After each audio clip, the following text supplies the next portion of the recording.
Drama continues in Israel, where you have Hamas claiming or making a statement to deploy violence all around the world for other idiots that believe in that crap that Hamas is preaching.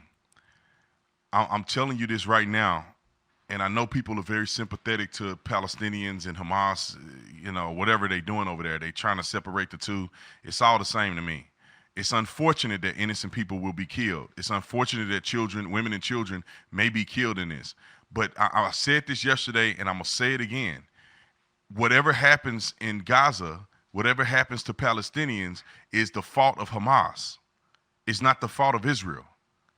I don't want to hear nobody say anything to me about the fact that you expect Israel not to retaliate. This is what they do. They strike and hide their hand. They strike and then they hide behind innocent people. They kill your innocent people to hide behind their innocent people. How long is this going to go on? And I said this from the very beginning, that if you go and kill women and children, your fate has already been sealed for you and everybody else that's associated with you. That's just how the game go. I don't know why we think we're fighting a moral war. This is not a war of morals. This is a religious war that can never be quenched unless somebody's completely eliminated in perpetuity. And I see them getting on television and saying, we want more attacks. We want people around the country that are sympathetic to the Palestinians to attack in America and attack in Europe. This is what they believe. This is what I want to say. People act as if every Palestinian person have nothing to do with Hamas. As if Hamas is just running their own ship and all the Palestinian people are sitting there like, we don't even know why Hamas is doing this. We never elected them. We have nothing to do with it. We don't even have the same values. So it's poor us that Hamas is acting this way. It's not true. I would argue that most Palestinians agree with Hamas, at least in that region. And therefore, if you can say, act on behalf of Hamas around the world, and if you actually see people start committing terrorist attacks, then you should realize that it's more people that are sympathetic to Hamas. There's more of a correlation between Palestinians and Hamas than they're trying to say. Listen, I'm just being straightforward and honest. There's a certain type of religious belief that breeds this type of evil.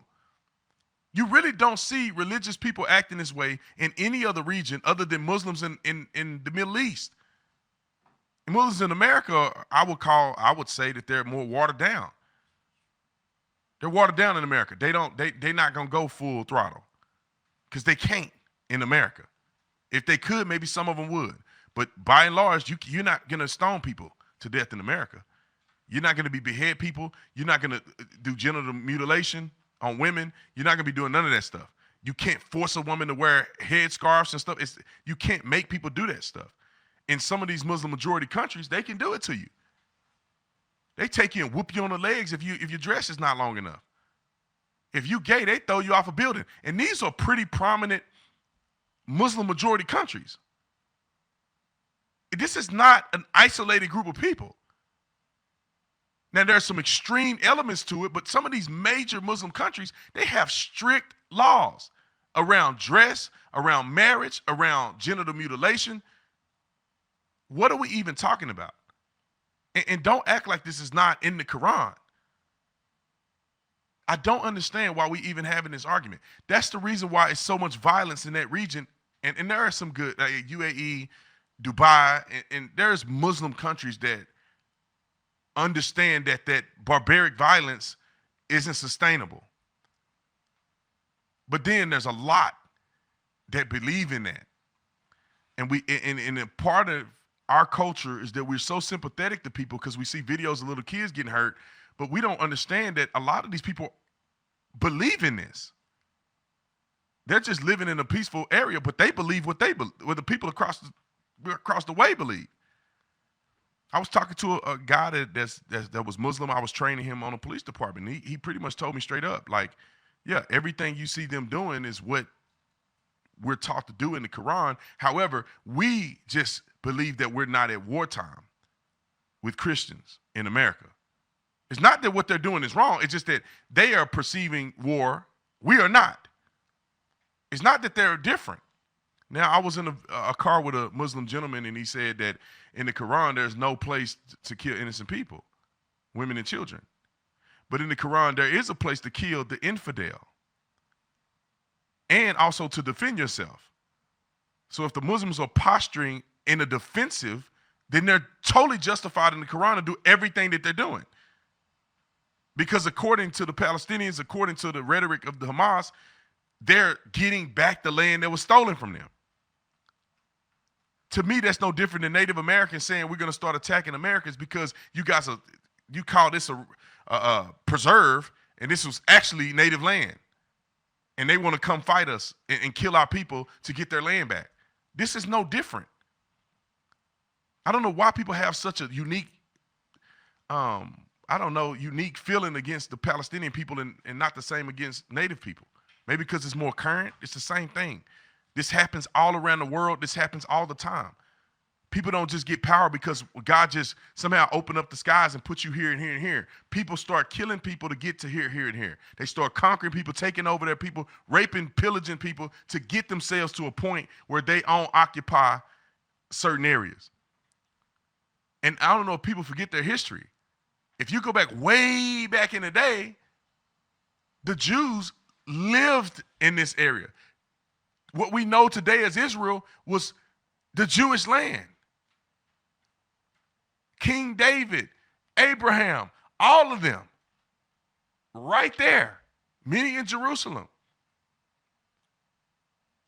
Mount Moriah, all of these things. When Jesus was there, where was he? He was in Jerusalem, talking about Gehenna and all these places that you can physically see today. That was Jesus's day. And then the Romans came and took over the Jews. And then the Crusades, if I got my lineage right. And then the Muslims. Underneath all of that was Jews. So if you want to say whose land it was first, Islam wasn't even a thing when Jews occupied what we know now as Jerusalem. Muslim wasn't even a thing. Muhammad wasn't even born. And there's evidence nowhere in the Bible that Muhammad was ever prophesied about. So this concept of Muhammad and Islam didn't even exist at this period of time when Muslims occupied in Israel. And then this group conquered this group, and then that group conquered this group, and then that group conquered this group. And it's just a cycle. This is what happens. It's not unique to Palestinians. They're not just getting done wrong so much different than anybody else that had got done wrong. I'm sure the Jews didn't like the fact that the Romans were coming in and killing them and taking their land. You know, there was many places that I went in when I was in Israel, and I forget the name of that mountaintop. I can Google it, but there was a particular mountaintop where they called them the zealots, you know, that went and escaped and lived up by themselves on this mountaintop for like 5 years. And the Romans came to kill them. And they built ramps to go up. I mean, it was Masada, Mount Masada, they call it. We had to use a lift to get up there. And the Romans built a ramp that is absolutely unbelievable. I think this has to be like 1,500 feet high. They built this ramp over a period of time to get onto the ramp. And then they climbed up the ramp, but the Jewish people had already committed suicide. Except for one individual, I forget his name. I forget his name. He some believe he was a traitor. He went on with the Romans, and then he ended up writing his own scripture, and then that caused conflict with Jesus and that whole thing. But what was his name? God dang it, I can't remember his name.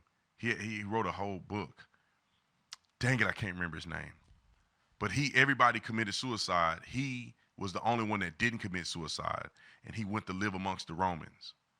But anyway, they came and killed all the Jews and took over the land. So I mean, they had it bad too. And then the Crusades, and then the Muslims came, and all of these things have happened in that region. So no one group is somehow more innocent than the others. But once you take over a land, it becomes your land unless somebody can take it from you.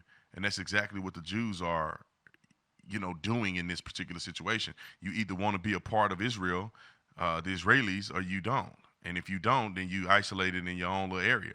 And if you ever try to get bad and take over, you're probably going to lose.